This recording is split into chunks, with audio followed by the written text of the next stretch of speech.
Hi every one. ஒரு பக்கம் என்னன்னா பறவை காய்ச்சலும் பன்றி காய்ச்சலும் போய் இப்போது மூளையை தின்னும் அமீபா அப்படின்னு ஒரு தொற்று பரவிட்டு வருது. இதாலேயும் இறந்துக்கிட்டு வராங்க. இன்னொரு பக்கம் டெக்னாலஜி ஸ்டெப் பை ஸ்டெப்பாக வளர்ச்சி அடைஞ்சிக்கிட்டு வருது. அதோட மிகப்பெரிய ஒரு ஸ்டெப்பாக ரோபோட்டை கண்டுபிடிச்சாங்க. அதோட அடுத்த கட்ட வளர்ச்சியாக ஏஐ டெக்னாலஜியோட ரோபோட்டை உருவாக்கி வந்தவங்க இப்போ ஒரு படி மேலே போய் உலகமே திரும்பி பார்க்குற அளவுக்கு ஒரு மிகப்பெரிய அதிசயமாக மனித மூளையை வச்சு ரோபோட்டை உருவாக்கியிருக்காங்க.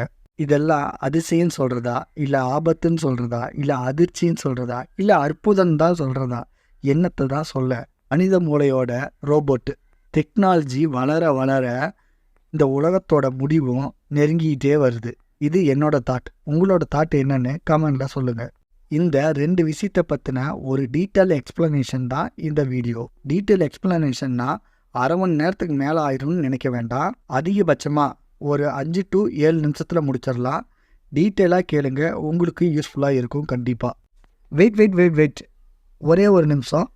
முன்னாடியே சொல்லிக்கிறேன், இந்த பதிவு உங்களுக்கு பிடிச்சிருந்தா கண்டிப்பாக சப்ஸ்கிரைப் பண்ணுங்கள். இப்போது வீடியோக்குள்ளே போகலாம். வீடியோக்குள்ளே போகிறதுக்கு முன்னாடி எல்லாருக்கும் வணக்கம். நான் உங்கள் பிஜி. இதுவரையில் மூளை தின்னும் அமீபாவால் பாதிக்கப்பட்ட அந்த 3 பேரும் உயிரோடு இல்லை. இதுவே இந்த தொற்று ரொம்ப டேஞ்சரஸ்னு சொல்லாமல் சொல்லுது.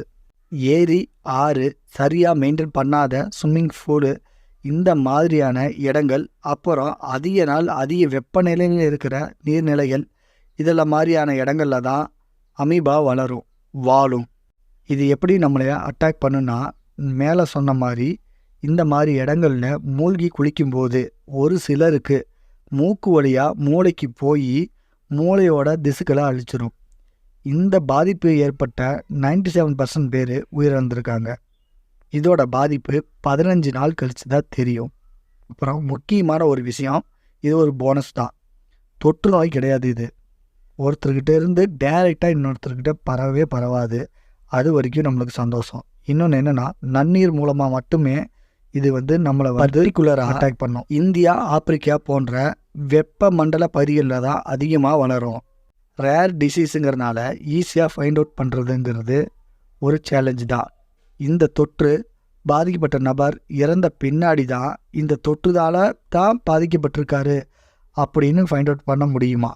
இந்த மூளையை தின்னும் அமீபா நியூஸு கேரளாவில் வெள்ளிக்கிழமை ட்ரெண்ட் ஆகிருக்கு. நிறைய பேர் இதை கூகுள்லேயும் சர்ச் பண்ணியிருக்காங்க. பட் இது ஆல்மோஸ்ட் 2 மாதத்துக்கு முன்னாடி இருந்தே இருந்துக்கிட்டு இருந்திருக்கு. முதல்ல 5 வயசு, 13 வயசு, 14 வயசுன்னு குழந்தைங்க இந்த நோயால் பாதிக்கப்பட்டு 3 குழந்தைங்க கேரளாவில் இறந்துருக்காங்க. 3 பேரும் இந்த மாதிரி சுத்தமில்லாத தண்ணியில், ஆற்றுல, குளத்தில் குளித்தவங்க தான். இதனால் கேரளாவோ ரொம்பவே கதிகலங்கி இருக்குது.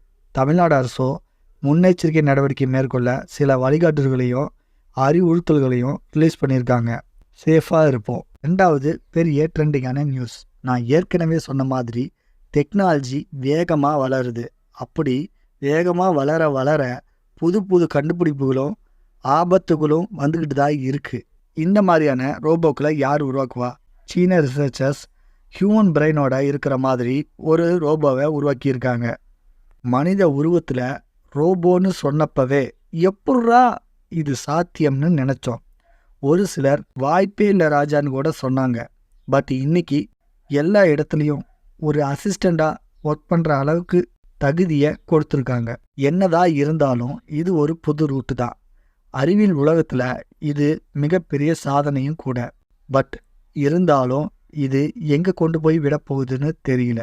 மனித மூளையோட செல்களை வச்சு இந்த ரோபோவை உருவாக்கியிருக்காங்க. அதாவது இந்த மூளையை உருவாக்க ஸ்டெம் செல்களை யூஸ் பண்ணியிருக்காங்க.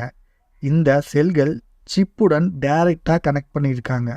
ஏற்கனவே இருக்கிற ரோபோலாம் ஆல்ரெடி இருக்கிற ப்ரோக்ராமில் நம்பிக்கிட்டு இருக்குது.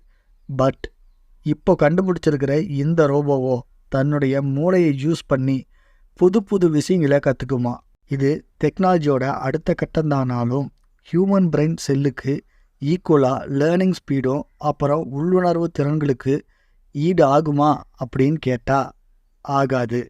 ஒருவேளை அப்படி ஆனால் இது கண்டுபிடிச்சவனுக்கே ஆப்பு தான். அதாவது மனிதர்கள் இங்கே இருக்க மாட்டாங்க, ரோபோக்கள் மட்டும்தான் இங்கே ஆளும். இது என்னோட தனிப்பட்ட கருத்து. உங்களோட கருத்து என்னன்னு கமெண்ட் செக்ஷனில் சொல்லுங்கள். கிட்டத்தட்ட 8 லட்சம் மூளை செல்ஸை ஒரே சிப்பில் வளர்த்து அதைத்தான் இந்த ரோபோ மேலே ஃபிக்ஸ் பண்ணியிருக்காங்க. இவ்வளோ பெரிய ரிஸ்க்கு தேவையா?